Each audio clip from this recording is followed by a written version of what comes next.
Hi, this is Phil, and I'm here to tell you all about the Capes and Lunatics Patreon. Get early access to all of our interviews, including the monthly Chichester chats with writer and comic book legend D.G. Chichester, new episodes of classic Capes and Lunatics shows, including The Quantum Zone, This, That, or the Third, and many, many more specials, all completely uncensored. Access starts for $3 a month, full video when you pledge $5 a month. Check out the link in our show notes or go to patreon.com/CapesandLunatics. Hope to see you there. I'm Kelly Thompson, and you're listening to Capes and Lunatics.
Hey everyone, welcome back to another episode of the Capes and Lunatics.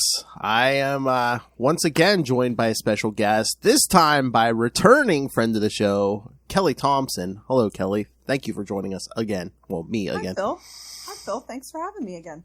Oh, it's always great talking to you, of course. I told you, you're always welcome. All right, so before we get to the Captain Marvel stuff, because that's what everyone wanted to talk about, all the people... Uh-oh. No, it's all good. It's all good. But no, I just wanted to give you a shout out. I on a recommendation I picked up I know I think it's ongoing digitally, but I'm an old man, so I picked up in paper. It's Jeff #1, and thoroughly enjoyed it, so thank you for that. Oh, I'm so glad. Yeah, I think they did a really good job with the print edition, and I was super excited to get the print edition out there because, listen, I fucking love comics. I like digital because it creates a lot of options for people who maybe don't have options, but I also know, that's rough for comic shops, and people who would really rather read things in print. I totally get that. I'm a collector too. I think the hard thing with translating it to print, and I'm sorry I don't know the names of the people at Marvel that specifically did the layouts for the print, but they really put a lot of work in it, because I think it reads quite well, despite the fact that the digital is very geared towards scrolling panel layout. And, we had a moment at the very beginning when we were starting where we were like, do we want to lean into this format and do some of the cool things that will be really great about it? Like there's in the swimming story, which was our first story that went up, there's this long panel of him swimming and seeing legs and everything. And it still works in print, but it just is more fun and you get the effect better in digital. And we really talked about that. We're like, listen, we're making it for this format and we should lean into that and do whatever we can with it. And if it doesn't translate great to print, we'll cross that bridge when we get there. So I think it was a lot of work for the production people to get it right. I think it's one of the reasons that Jeff was a little slow to release into this edition, was because they really had to put a lot of design work in to make it the best version it could be that comes as close as it can to replicating, what the Marvel Unlimited Jeff is. And I think they did a really great job. I will say, for people who don't have Marvel Unlimited and picked up its Jeff, but still picked it up digitally, through Comixology, I highly recommend reading it in panel view, which I do not usually recommend because as a writer, I don't like to lose the page layout. I don't like to see single panels, but I do think there are certain scenarios in which it works much better. And I think Jeff is a great example because it's a much closer replication of the Marvel Unlimited scrolling effect to read it panel view. So Just a hot tip from your favorite little writer. Well, and the best part is it did come with the free digital code. So, I mean, you could read you could read it both ways and compare and contrast. Yes. So. Yeah. That's great. I always forget about those. So, yeah. So, is that like another step as a modern creator you have to think about, like when you're talking with, whoever your artist is or whatever book you're working on, that like, oh yeah, this is probably going to be in digital eventually. So is that always on your mind anymore?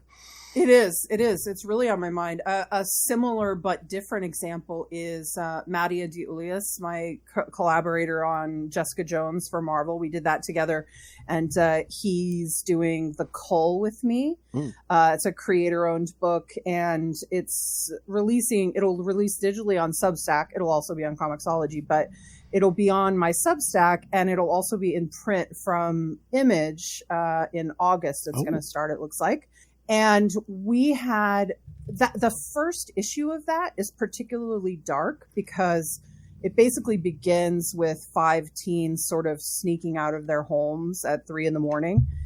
And so it's, very dark. And Mattia has a really beautiful, highly realistic style.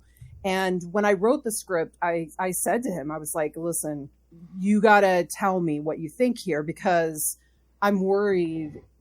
I didn't want there to be like a big bright moon and stuff because there's some like stuff with the tides in the book and everything. It sounds overly complicated, but I was like, I deliberately wrote it without this big bright moon. I was like, but I think it's going to be a problem. Like, is it just going to be black on black on black? And he was like, no, we can figure it out. He's so smart and such a great collaborator.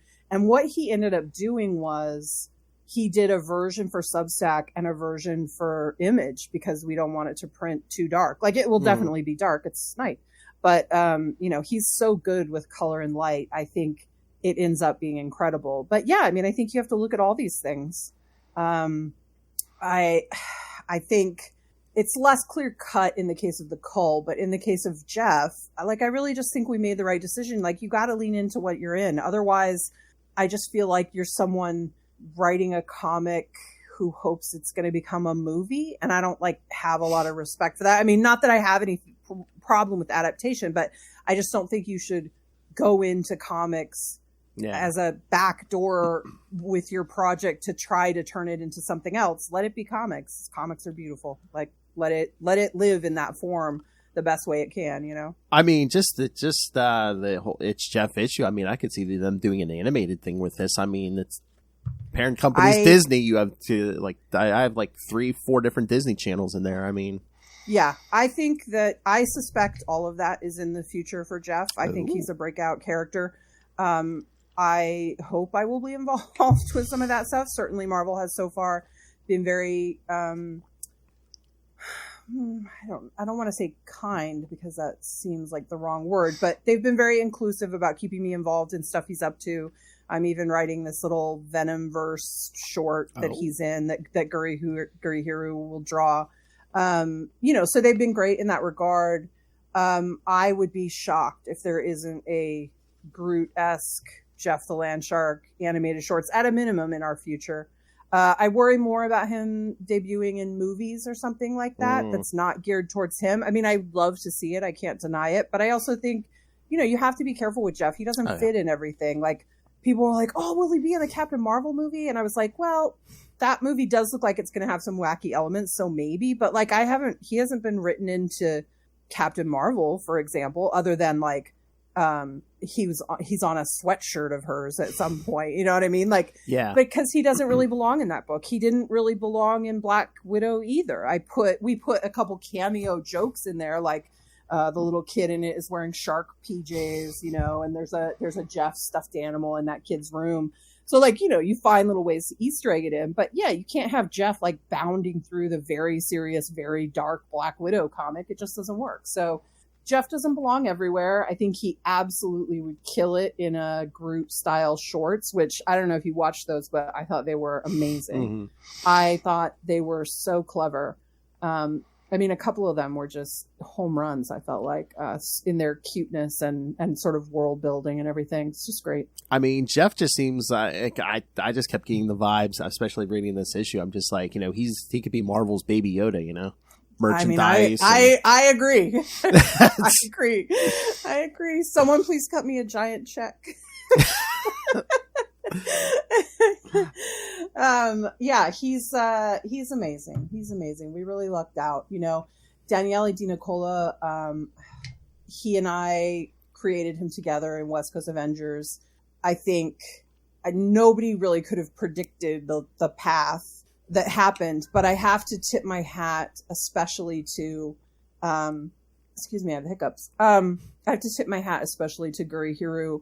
I don't know if he takes off without them, because they really latched onto him, and they drew him in a poster that went everywhere that was for, I think it was for a Tokyo Comic-Con, like it was like an exhibition show, something like that. And that image was everywhere.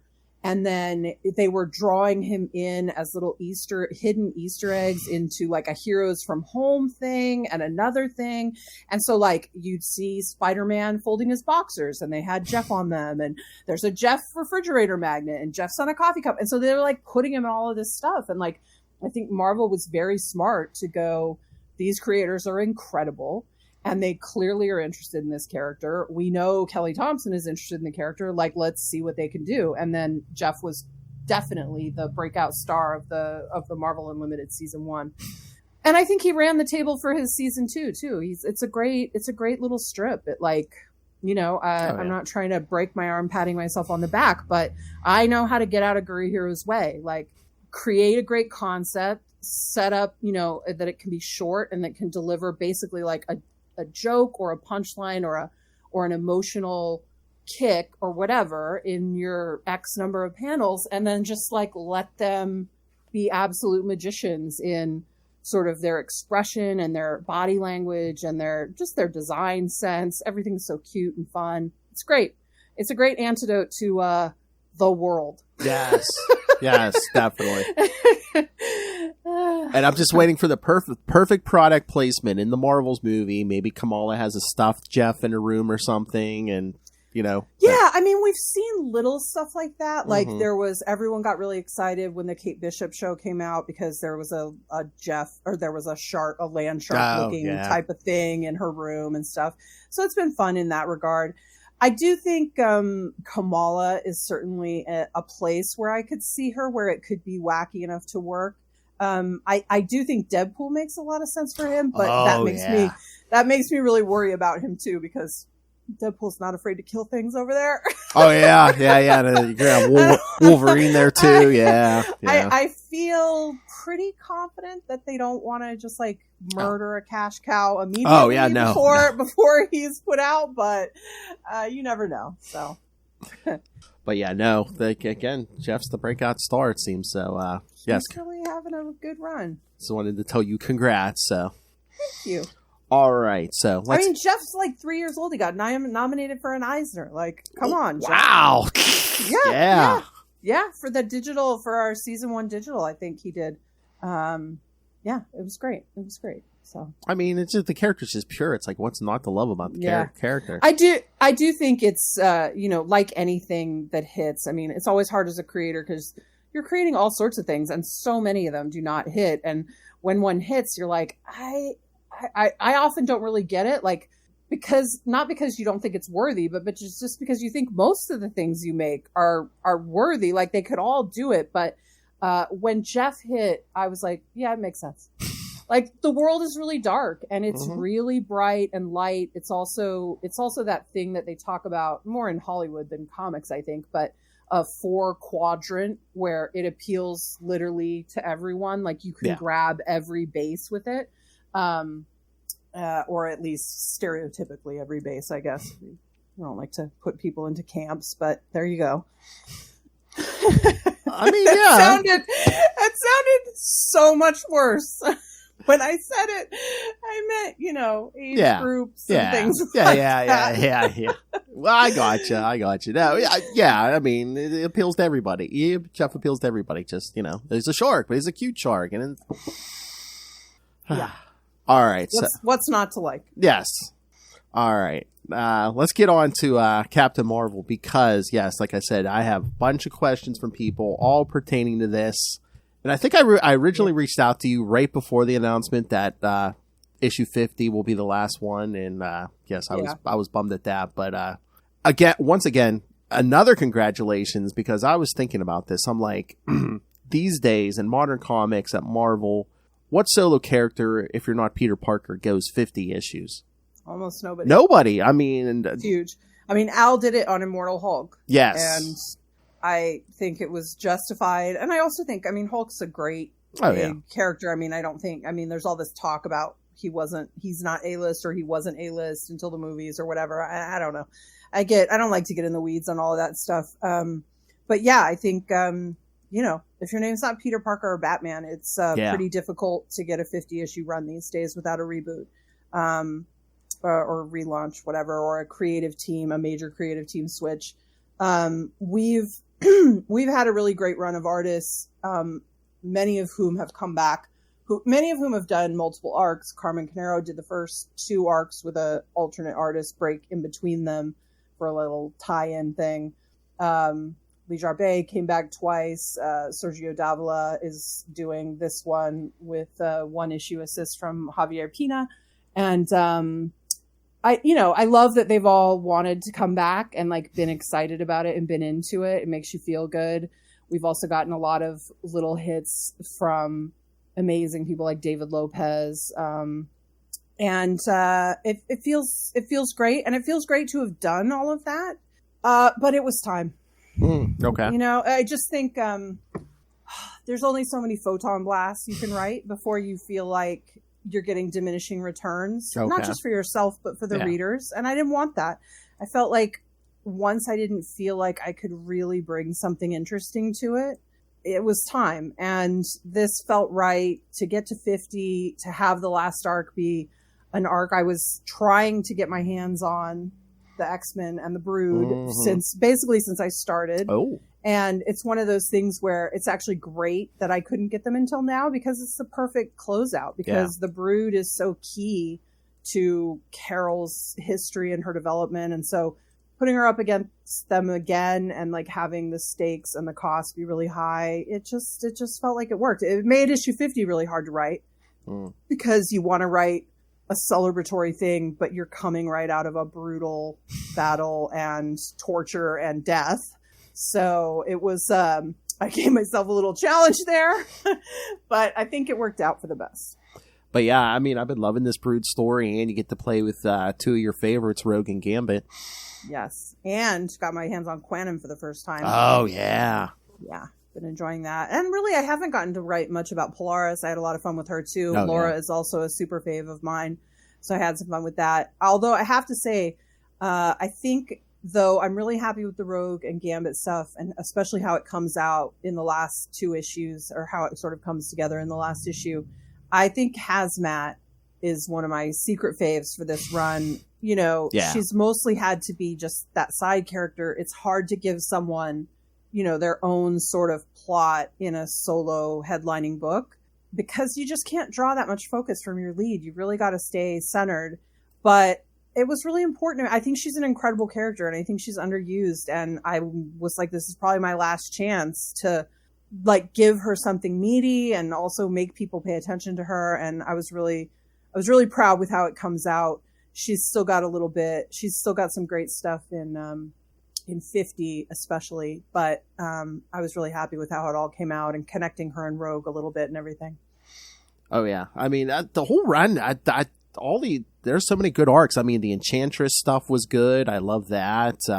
Carol trying to learn magic and the cost of that. I have to say, when I'm looking back, I frequently end up rereading myself, not to be like, wow, I'm so great. Let's look at this. But because I'm looking, especially on something like Carol, where you're referencing old stuff you've done. So you're like, oh, let me go look that up. And invariably you can't find exactly where it is and you end up reading a little bit. And I have to say the magic arc is one of my faves, as far as like looking back and what she was trying to do. And, you know, I think that there's a complicated thing there that is, you want to talk about real stuff, but there's only so much you can talk about real stuff in a comic made by Marvel that is supposed to be suitable for a lot of ages. Like Carol still has to be a hero, you know? And so you have to play a little fast and loose with some of that stuff. But I thought she raised and we raised, and it brought Carol some real good conflict in that magic arc that I liked. And also set the stage, I think set the table with some juicy things people can do in the future if they so choose, like to go back to some of these ideas you raised. So, you know, you hope that'll happen. Oh, yeah, you've done so much. I mean, there's so much. Oh, somebody live here. Yes, Ray. Hi, Kelly. love your work. I'll get to your questions, Ray. Settle down. All right, that's it. All right, that could be a good jumping off point because, yeah, that's my friend Ray. He does a few podcasts of his own, but I just told him not too long, you know, like half hour ago, I was talking to you, and he's like, can you ask her, because he said, tell her she is the GOAT for Captain Marvel, and he also does a Spider-Woman podcast, so he really wanted to really thank you for including Jess in the series. I love Jess. Jess is a much more natural fit for me than Carol. That was a question he had. He's like, would you write a Jessica Drew series? I would love to write a Jessica Drew series, but I'm not really doing anything with Marvel. There's nothing on the schedule that's not sort of little Jeff-shaped stuff I'm doing. So there's no real plans for that, I'm sorry to say. I do think it would be pretty hard to pick her up right now. I mean, I know that's what the fans want, but she is coming right off of her other book. So, you know, sometimes it's hard to just pick that up and go in an interesting new direction. With a character like Jess, I feel like it shouldn't be, but it is a struggle, just like we said, if you're not Spider-Man or Batman. Yeah. So, you know, it's hard to get a whole thing right off the ground. And I think if you don't have like an exciting new take, you know, for example, you know, the private detective Jess, I think most of us really enjoyed that. Those were some great stories.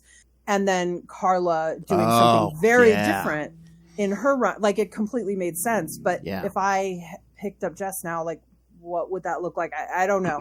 I'm not saying I couldn't figure it out if Marvel wanted me to do it, but they haven't asked, so I haven't come to them with a pitch. I do love Jessica though. I find her very funny and weird and bossy. I just love her. David Lopez just sent me some of the pages that he did for 50, and first of all, he's so good. It's so ridiculous. I turned it and showed it to my partner, and I'm like, look at this body language. Look at how good it is. And he's like, it's amazing. He's just so good. And most of his stuff is Carol and Jess stuff. That's them just sort of, I don't know. I just feel like it's their friendship. It's like how it works. And it's really beautiful, but it's also sort of messy, you know, like a lot of those long friendships are. And I just get a real kick out of them. Oh, yeah. A lot of us love seeing her along with Carol. But, Ray, are you saying Ray, is there a Captain Marvel omnibus coming, or are you asking for one? Captain Marvel omnibus will be an instant buy. There is. It's scheduled. I think they moved it to May. I think it was supposed to be for winter or early spring, and then it got moved to May. And hopefully, if it does well, there will be 2 volumes, because that is, I think that one is like issue 1 through 26 of the run.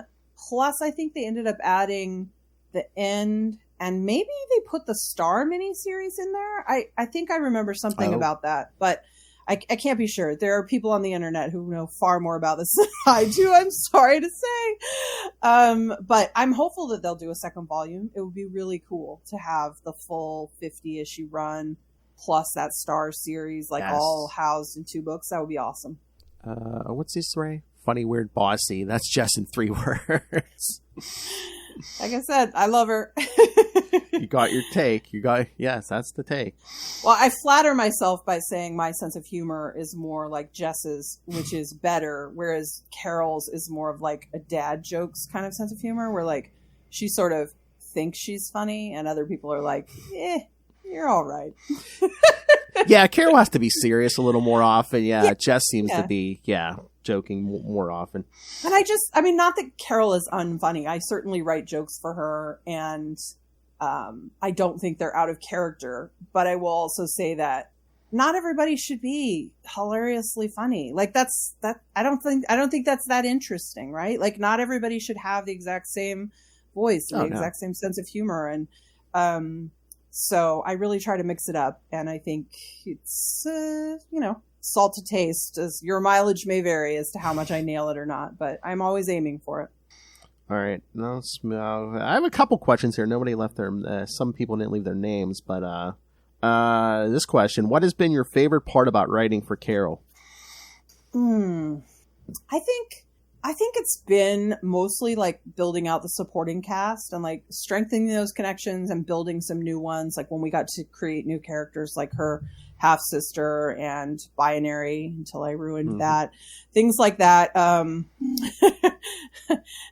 Things like that are really the stuff that give me the most joy. I do like, I think I'm okay at writing action. I think I'm better at writing action in street level books. I don't know what this is going to say about me that I say this. I think that it's harder for me to control what the artist is going to do if it's big power set piece stuff. And I don't mean that as an insult, and I don't mean it as like I want to control artists. I just mean it's more in the air to me as to how it will look or how it will turn out. And sometimes it blows my mind and I'm like, oh my God, that's way better than anything I imagined. And sometimes it's more like, oh, okay, well, we can make that work, but that wasn't really what I was thinking. You know what I mean? Whereas if you're writing action in Black Widow, especially if you're working with Elena and you've been doing it for a little while, like, these are martial arts moves. These are kicks and punches and gunfires. These aren't, hey, what does it look like when someone absorbs the sun, or something. So I just think it's just a slightly different action writing skill set. I think I'm a little better at one than the other. Maybe just because I'm a control freak and one is a little easier. I don't know.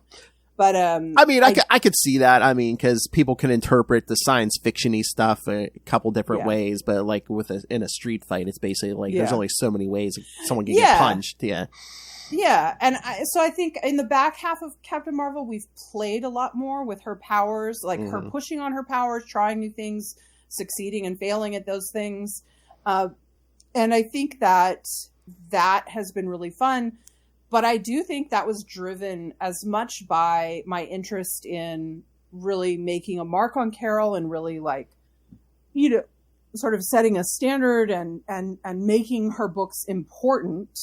But it was also just, I'm tired of just a photon blast and, foom, foom, foom. And then the fight's over. Like it's, you get to a point where you're tired of that. No matter how good of an artist you're working with, no matter what kind of a cool villain you put them up against, you want them to go somewhere else. And I think for most of my arcs, you lead towards something different, but you can't do something different in every issue. There's just not enough, especially with characters that you can't easily make broad sweeping changes with because you have to respect all this other continuity and you have to expect the story that you have to respect the fact that Carol's story doesn't end.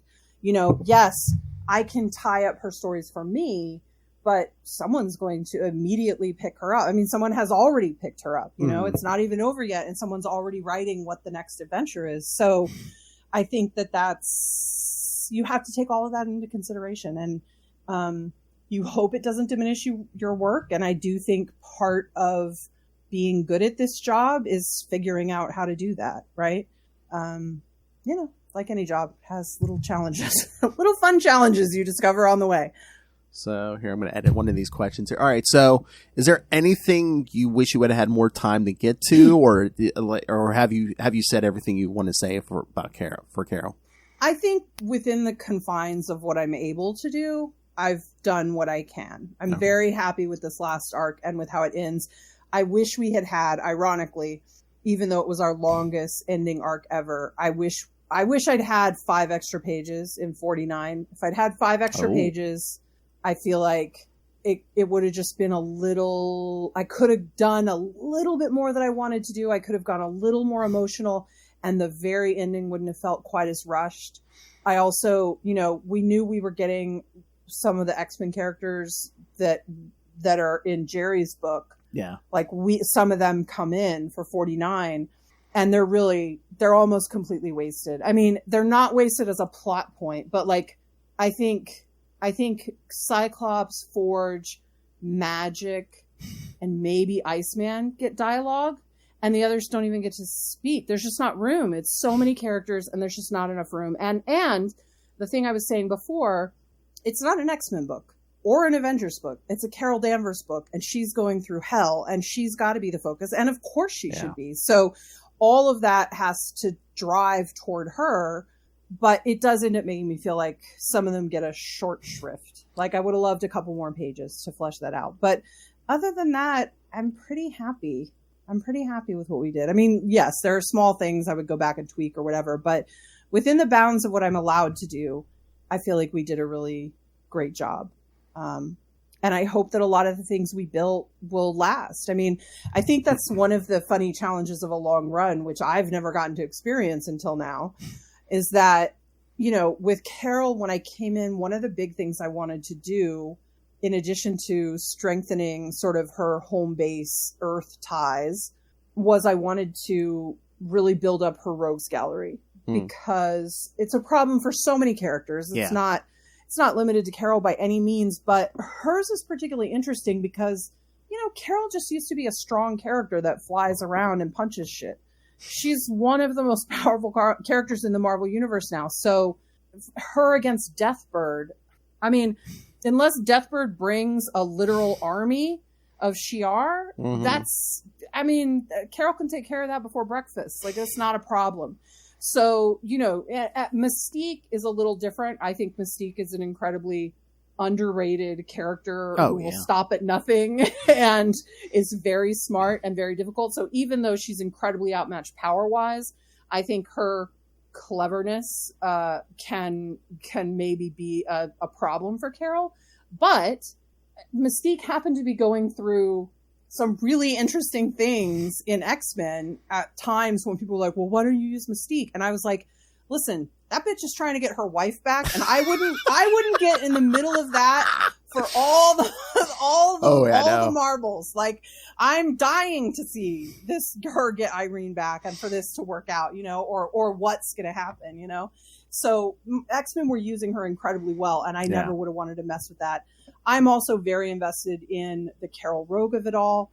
And I think Mystique is an interesting complication and another writer should maybe do that now that I've done the things I've done, because I think it's interesting. But again, that's not a great villain for an arc for Carol unless you're really going there. So you want to create new things, but you also want to reinvent old things and bring them back in that have worked before that you think might work. And then honestly, if you've got enough ramp, you want to bring some of those things you've created back to help solidify them as, hey, these aren't one hits. These are people who are going to keep coming for Carol. They're new problems for her. Has anyone seen the end of Vox Supreme? No way. I hope someone in the future will write a really great story with Vox Supreme where he comes back for Carol, because he is like a Lex Luthor in that way, where he is completely fixated on her and the specialness of her, a lot like the Brood are in their way. I mean, they don't go out of their way to get her, but they've always been hoping they'll grab her again, ever since what happened. So I think there's a really weird, delicate balance there. I think between Star and Vox Supreme and the potential of Ove, I think I put some really good things on the board. I also really think Nuclear Man is great. That's the thing. I would have loved to go back to Nuclear Man and deal with, they lost their ally Sam in that story. Yeah. And they've never talked about it. They've never gone back for him. They've never got a rescue mission together. And that's on me. But I will say that part of that was driven by our first arc was one of our least successful. I mean, it started really high, but it didn't seem like it was the big hit on the run. Maybe that was just because people weren't around as much at the beginning and it took time for the book to catch on fire. But you're a creator. You only get to keep going as long as it's working. And so the idea of doing another Nuclear Man based run, I wasn't sure that was a great hit. Meanwhile, The Last Avenger with Vox Supreme was a huge monster hit for us. And so it made sense to go back to that well and sort of keep building that guy up. Sorry, I talked so much. I think I had too much caffeine. People are here to hear you, not me. So, I mean, no, that's fine. No, I was going to say, I mean, you were talking about, like story points you didn't get back to. I think it's a problem in a good way that like you mentioned, the supporting cast.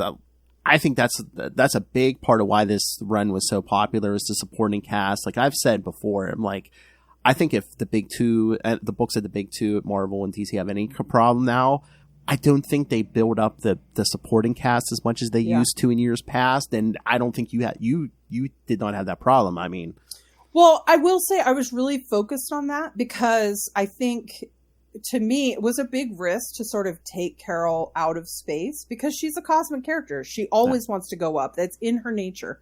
And I don't want to deny her that.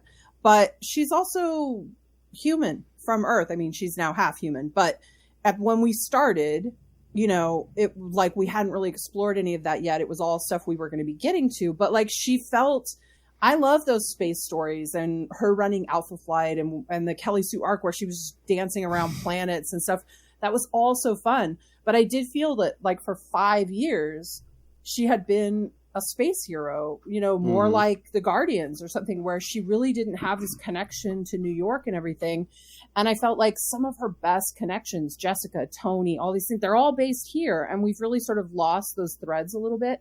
So I came in with the directive that I wanted her on Earth, that she could go to space for plenty of adventures and all the time, but I wanted her to base herself on Earth, and I wanted to reconnect her with some of these older friends of hers that we've all loved her with. And then I wanted to bring in Hazmat and L'Oreal and some things like that. And so, yeah, I think it was just part of what I had my eyes on when I came in. And so it was sort of easy to do. But I do think I think you're right that people really responded to it. I would also say more than anything, the incredible emails and comments and notes I'm getting from people about the X-Men run, that's what they respond to more than anything, because a lot of them aren't Carol readers. So they're there for X-Men, and they're all saying these lovely things like, well, these guys seem like they're friends. Like the way they interact together, even though they're in trouble and they're in danger, like there's sort of a crackling chemistry and stuff. And I'm like, yeah, because that's what I want to see that's what I'm always looking for as a reader. And so, yeah, I prioritize it. I do. Oh, yeah. I mean, I don't know how some of these books go without like a strong supporting cast, because again, it's like a certain arc, say, people didn't respond to Carol in this arc. It's like, well, hey, Hazmat's here to pick up the slack, or Jess is here. Yeah. It is definitely a weird sort of, it's almost like a video game cheat code, right? It's like, if you can put those characters in there and like really do something with them, like give them nice moments of cool action or heroic moments or good jokes or whatever, you can pick off some of those people who maybe wouldn't be Carol readers, but are like, well, I show up for Hazmat, or I show up for Rhodey, or I show up for Jess. And I do think it's a little bit of a good cheat. I mean, I discovered that when I was first running my Kickstarters. They were for novels, but I was working with comics illustrators because I had one foot in comics. And so a lot of people that would come to, the Story Killer Kickstarter was because they're a fan of, this artist, and, they like Rebecca Isaacs and they see she's doing a piece for Story Killer or whatever. And so like, it's, it's just a way to help build up your audience, because I'm always looking for the people that don't think they're fans based on, preconceived ideas, which we all do, but we're often wrong. And you don't think you like Carol Danvers? You're wrong. She's great. I know. Come over and read it and check it out. You'll see. I know at least one or two people who weren't the biggest Carol fans, but they did read your run just because they liked the way you wrote Carol. Thank you. That's nice. I actually know a lot of them because I know a lot of Rogue fans, and a lot of Rogue fans do not fucking like Carol Danvers. Oh, yes. But I like them both, and I think they like each other. I mean, now. Oh yeah. After the work I've done, and some other people did it too before me. I don't want to act like I invented the wheel there. Lots of people have been interested in this dynamic, and I think one of the great things about it is I've definitely pushed it into more friendly territory, but someone can come in and unstitch that pretty easily. Like all of it's pretty easily unstitchable. I tried to put a lot of fun things, set the table for other people to come, and I hope they'll pick up those things and use them. But if they don't, it's fine. It's the nature of comics. They could be friends this week. They could be fighting next week. Yep. All right, let's get another question. Maya Lacey said, with the release of issue 48 this week and the new form that Carol takes on, is that something you knew you were going to do since Captain Marvel: The End, or were those dots you connected later? I think certainly there was always the idea in my head that by writing Carol in that sort of more pure energy form in the end, that people were going to be excited about that. And I sort of wanted to push toward that a little bit. It's funny because a question I get a lot is why doesn't Carol use her binary form? Can she not tap into the white hole or whatever? And this actually goes back to the thing I was saying about you can't really completely control your artist, because I would literally write into a script goes binary. Like she's super powered up. She goes binary. Mm-hmm. But the way an artist interprets that, they're all different. And then the way the reader interprets what the artist does is different. And so if you don't literally write out that you're in the binary form, I think it gets confusing for people. And they're like, well, is she doing that? Or is she just fiery? I don't know. And I'm like, I don't really know either. Like, what does it all mean? But I do think that I don't think this will surprise anyone. And I don't think it's a swing on Marvel. So I'll say it. I did want to leave her in that energy form. Oh. At the end of 49 and into 50. But that's a big ask. That's asking whoever's coming next to inherit your problem, or worse, to write it off, which is not what you want to see done with something you've done. And so I realized pretty early on when I was thinking that I had to back off that, because that wasn't going to be a fair way. Even though I thought fans would dig it, it wasn't going to be a fair way to leave the character. And it was also possibly not even going to get approved, probably not going to get approved by Marvel, if only because of the movie. Yeah. And they don't want the movie coming out and her being like not even looking like herself, or the way people perceive herself. They don't want that market confusion. Again, nobody said that to me. I just know enough from working in the industry that that's probably a thing that was going to happen if I tried to push for it. So I let it go. And I did, basically, we lean towards it. I think, as you can see at the end of 48, that it's sort of that first push in that direction that maybe she could end up in that form in the future. And then maybe people will play with it or not. We'll see. And the last question I had from the people was, we talked about this a little. I don't know if it's going to be the magic one, but what was your favorite arc or individual issue to write for this run? I think of the Brood arc is going to be my favorite. Ooh.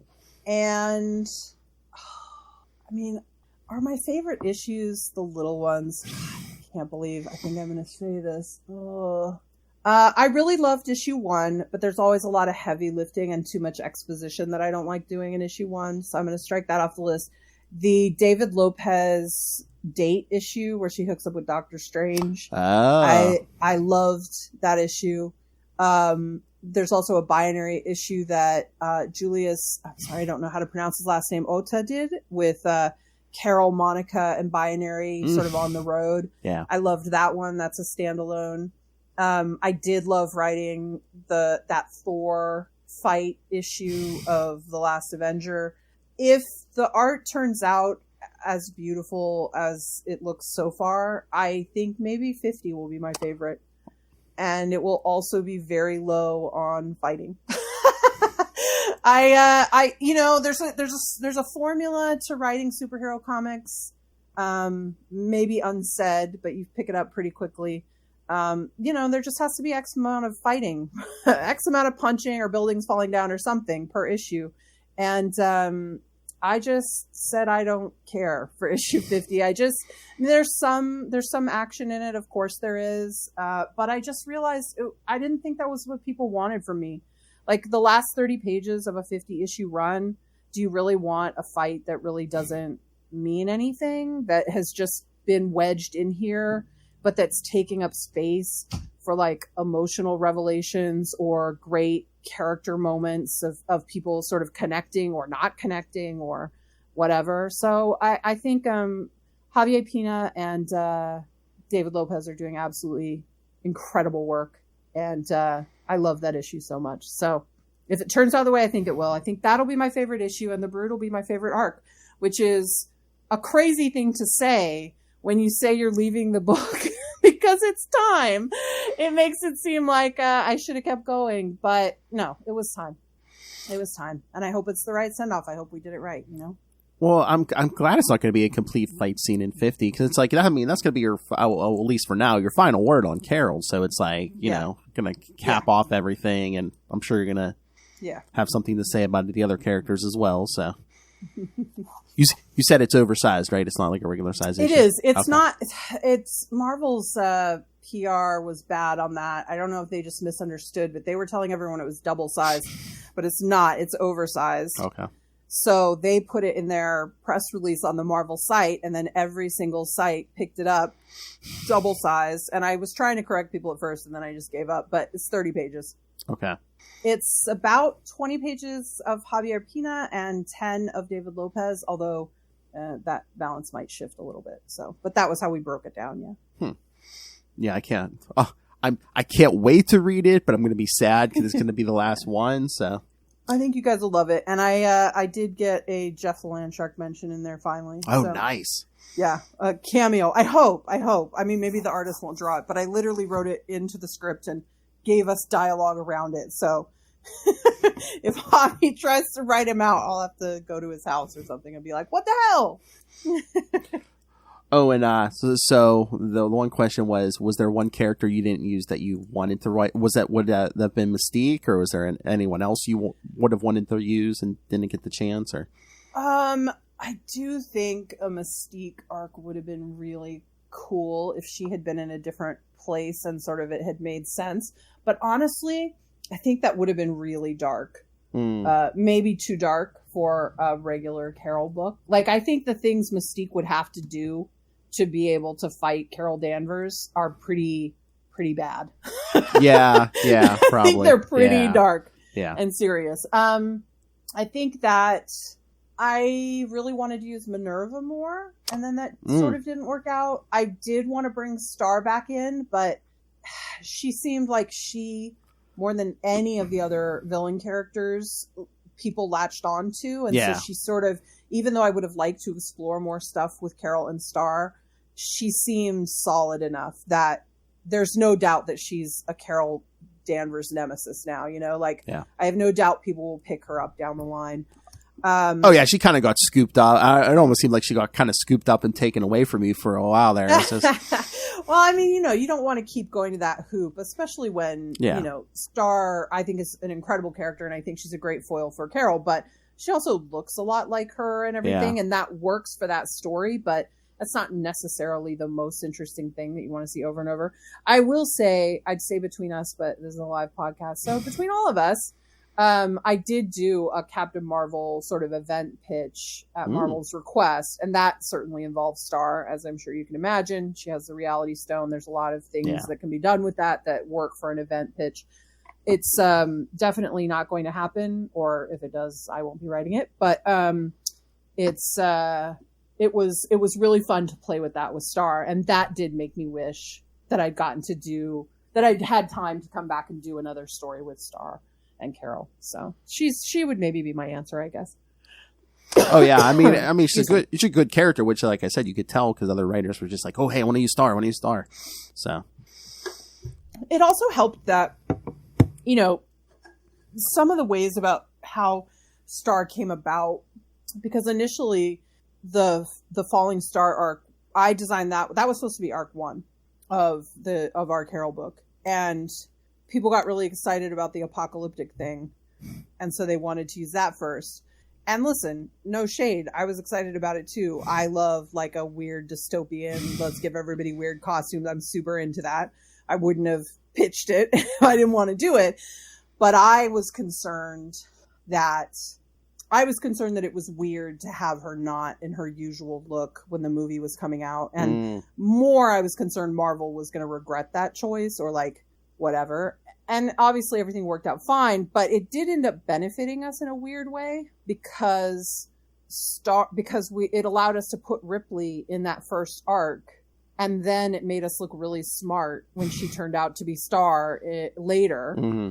And then it made us look really, really smart because she had been on the board. I think it's a good lesson for me in the more you do this stuff in advance. I get nervous and I stop wanting to commit. I'm working on a pitch right now that I'm so excited about. And every day I delay probably makes it worse chances for me that it gets approved. But it's really big and really exciting. And it's very hard to commit to choice. Like you're like, well, if I commit to that thing for that character, that is where we're going. And I get gun shy about committing to things. Sometimes I get cold feet. But like Star was a really good example of if you can get that shit figured out earlier, you can plan for it. And then if you're lucky enough to get more than 5 or 6 issues of whatever you're doing, you can look very clever and like you've seeded the ground well for some things you're going to develop. And that happened sort of on accident for us with Star. Like, you know, we knew the Reality Stone was going to be a thing. And so when we were designing her costume, we were like, she's pretending to be a hero, so it should be white based, but like, let's do red, because red is both a little villainy, maybe it can go villainy very easily. Mm-hmm. And then it's a tie to the Reality Stone. So it'll make sense. It'll make more sense when it all comes together. So we had a lot of little advantages with Star that I think helped. But bottom line, I hate to say it, I think a lot of it's about Carmen Canero designing a great looking character in a fantastic costume. It's just like, I mean, why is Spider-Gwen so popular? I mean, people love that character, but what started it? The costume. Yeah, because wasn't she just like a variant cover at first or something? And well, I think that was Gwenpool. I mean, Gwenpool's another incredible character design that like launched the character just for, I think it was Bocello did some variant and it was Gwenpool and people flipped the hell out. And then, but Spider-Gwen, one of the best costumes we've seen in a decade. It was incredible. And she's a superstar. I am not even a super Spider-Gwen fan, and I'm looking at a statue right now, and it's one of the coolest looking statues I've got because the costume and a spider statue is always pretty good because they're so bendy and acrobatic and whatever. But so it's comics. It's a visual medium. If you can nail some of those things, you can really capture hearts and minds, and I think that's what happened with Star. Oh yeah.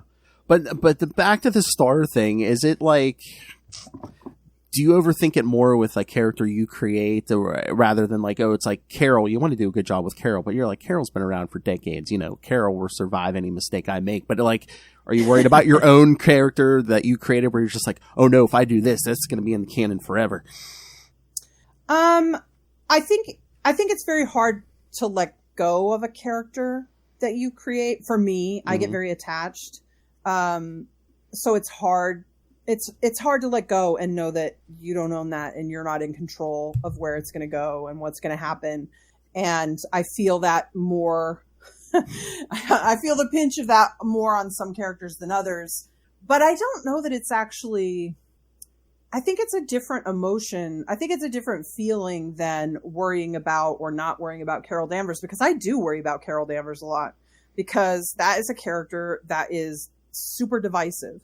And I saw my job when I came on as telling really incredible, great stories with her, reminding people like what an incredible hero she was.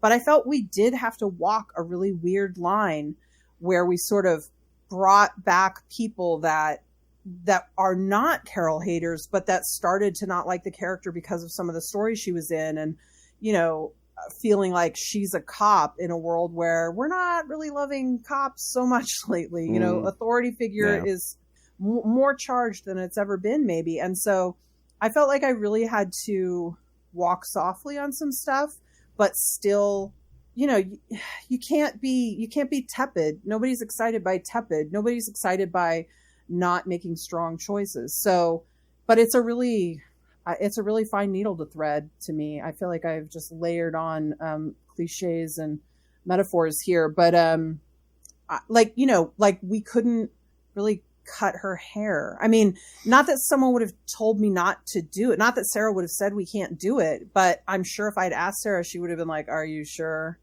Because it's a whole thing. Like, you know, you're going to hear about it. And so, like, when you think about how ridiculous that is, what do you mean I can't cut this character's hair because it sends a whole message and it's a whole nightmare, you know? Mm-hmm. So I think Carol was more challenging than almost any character I've ever brought on. And then to make that even worse, I inherited her at a great moment, but when she was about to be a $1 billion character.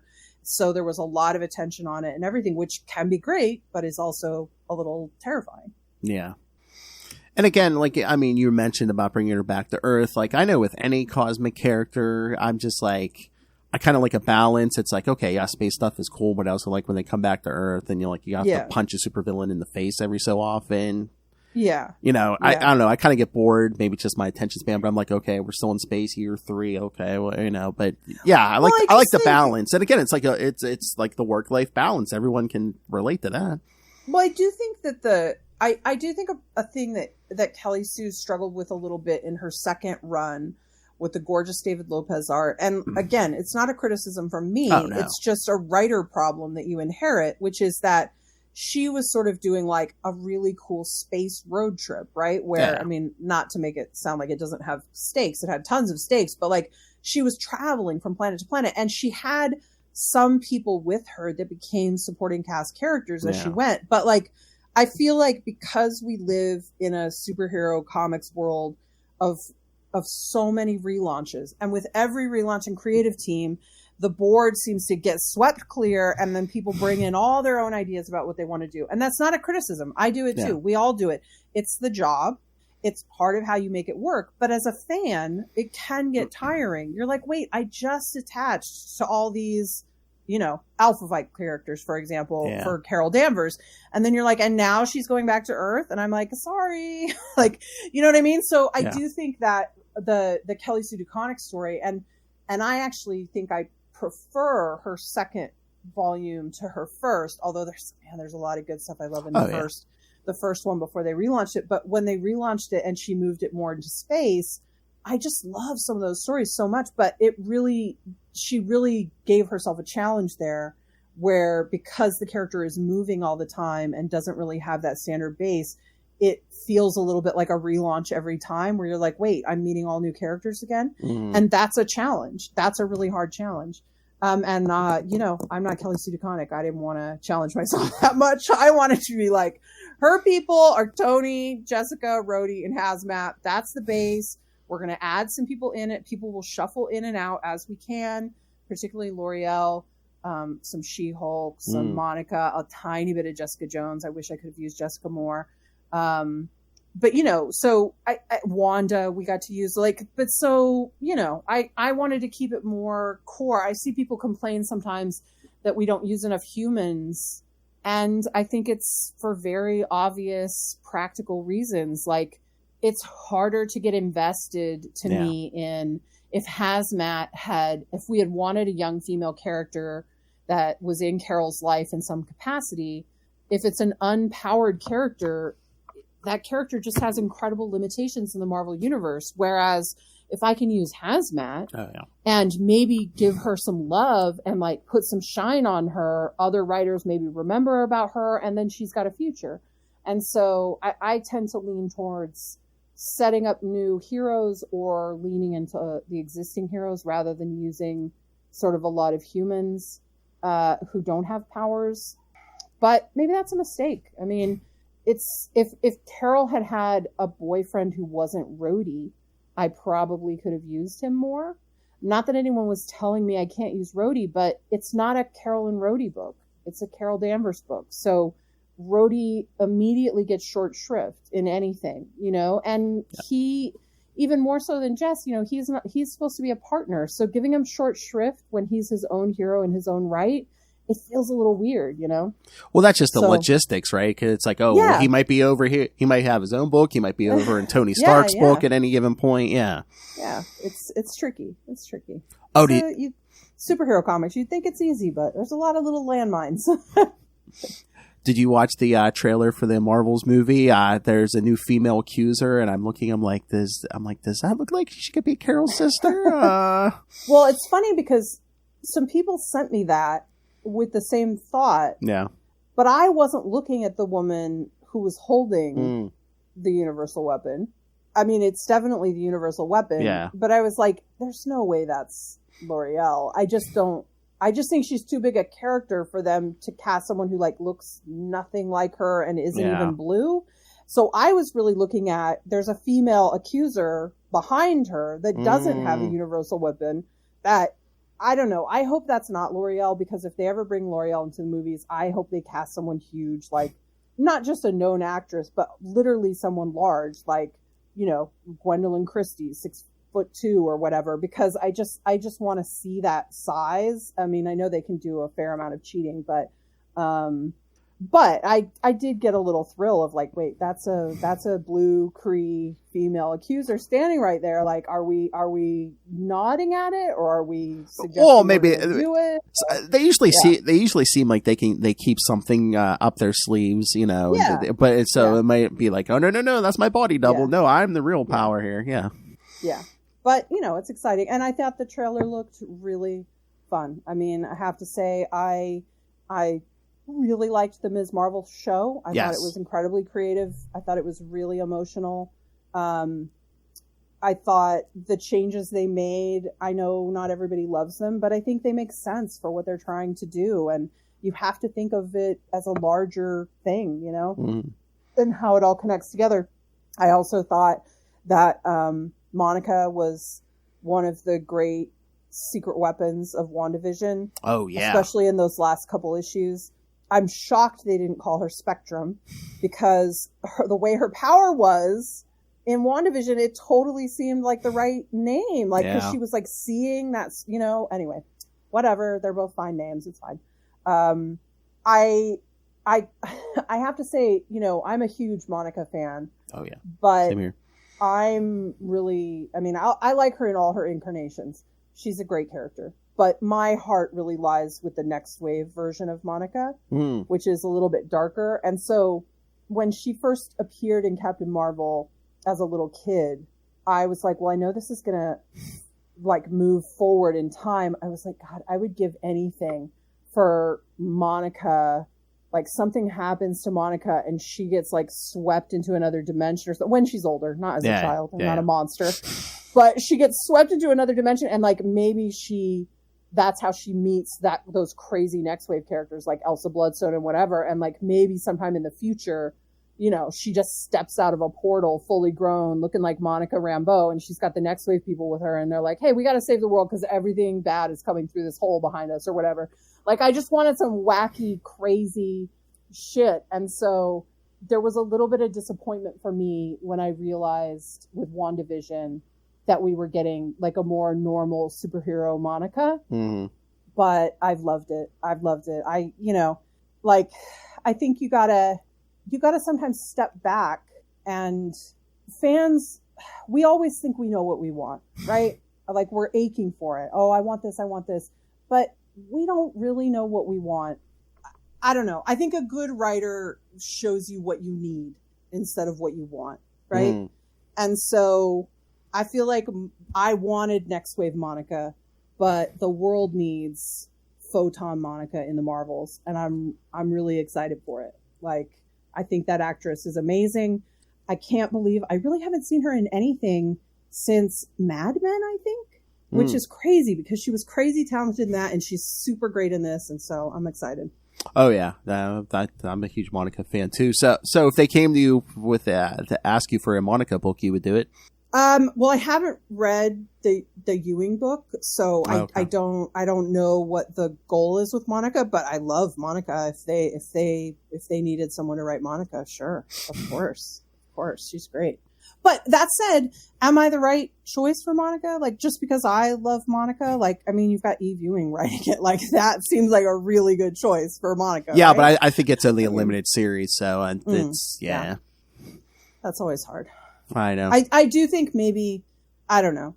You hope that you're a good enough writer and that you don't show biases towards certain characters in your work. Mm-hmm. So I would hope a lot of people would be on board with me writing a Monica book, but I could understand people being skeptical after I did 50 issues of Carol, you know. I was going to say, you're like, oh, am I the person? You got a character who isn't Peter Parker or Bruce Banner to 50 issues in the modern age. I think that says a lot about your talent, so...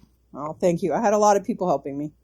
Well, yeah, I mean, yeah, but again, I always say it's always, you can always tell a good run because the right balance is there, the writing and the art. Because if one's lacking more than the other, then it's kind of I do think that you're onto something there in the sense that, you know, artists, really great artists, they like to do number ones because they like to build a world and they like to launch a thing and they like to design the costumes and they like to build that just like we do, just like writers, I think.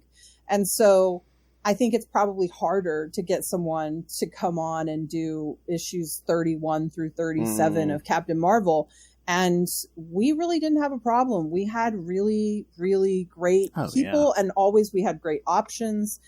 Some of that is down to Sarah Brunstad being both a great editor and also like really getting what I respond to. Like she was pretty great. You know, I think Corey Smith was someone that came on. He did our Empire arc. So I only got 4 issues with him because it was that Empire tie-in. And she had to convince me a little bit on him just because, you know, sometimes when you see the sample pages, you're like, yeah, I can see it, but I don't know if it's perfectly right, you know, or whatever. And I'm a pain in the ass about that kind of thing. And it was the hardest Sarah's ever pushed me to be like, I really think you should look at this again. I think you're wrong to be skeptical. I think he's going to be amazing. And I think it was when he just started penciling, like, or maybe he just sent layouts, but it was like the first couple pages of the first issue. And I emailed Sarah and I was like, you're right. He's incredible. Like, I loved what he did. It was such a good fit for that arc. He really nailed it. A really complicated arc. He did that incredible L'Oreal design. And he was a great fit with Tamra. Tamra was doing colors at that time. And he was also a complete delight to work with, which is always a lovely surprise and super on time, way more on time than me. So, you know, sometimes you have to trust the people you're working with because they know best. He was a slam dunk and I'd work with him anytime. And I'm regretful that I even had any doubts, you know, that I like couldn't quite see it because it's obvious now when I look at it. Yeah, I mean, I can't think of a run where I was like, oh, this artist you know, not up to the other artists. And again, it's like if the writing and the art isn't there, you're not getting the 50 in this day and age. Yeah, I think that's very true. All right, I'll let you go because I'm sure you have a bunch of projects. You always have a bunch of stuff in the works. But again, tell people about your creator-owned book. And once we jump off, email me the info, email me a link. I'll put it in all the show notes. And okay. If you're up for it, maybe when it comes out, I'll get it. We can discuss it. Yeah, well, I mean, Black Cloak is on issue 4 right now. Okay. I'd be happy to send you those issues if you don't have them. Okay. Or to talk to you about it anytime. So Black Cloak 6, I think, wraps up in, it's either June or July, and then we'll be doing a new arc, I believe, in the fall, starting up a new arc. The Cull is the other creator-owned book. It's going to start in August. And if you want to subscribe to my Substack, it's a little quiet right now, but there will be lots of updates coming very soon this spring. We're going to sort of revamp some things. But that's the best place to get notes on everything I'm doing. And that's 1979 semifinalist.substack.com. And I think I've got some really big announcements coming. I think one of them will be this month, but you know, I gotta get organized with the companies and, you know, all that good stuff. But it's gonna be like a weird, exciting year. It's a sort of weird transitional year for me, but I'm really enjoying it. But yeah, I mean, I will track down Black Cloak. We need to talk that, and we will talk the Cull if you're up for it. Absolutely. I mean, like I said, the door is always open for you. And thank you once again. I mean, you keep coming back, so I guess I haven't scared you off yet. Thank you so much. And again, I know 49 and 50 aren't out yet, but is there anything else you want to say on Captain Marvel? Thanks for supporting it, guys. Buy the omnibus. Yes. So we get part 2. Yes. All right, everyone. Yes. All right, guys. Bye.